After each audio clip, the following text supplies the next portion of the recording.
Kdo dává mlíko? Slípky, králíci, kráva dává mlíko.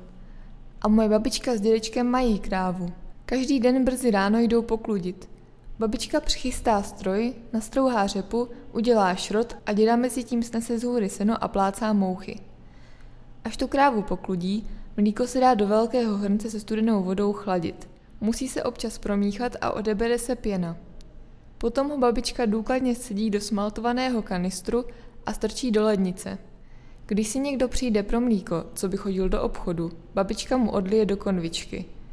Nejradši mají ale všichni smetanu. Z té se potom stlouká máslo a to si na snídani namažeme na krajíc chleba s čerstvým sýrem.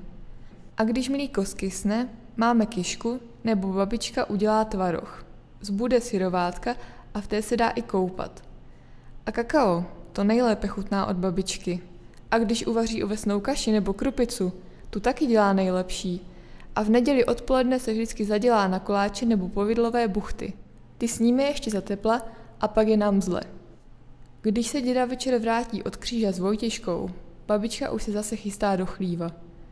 A tak to jde den co den, pořád dokola. Mlíko, to je velká věc.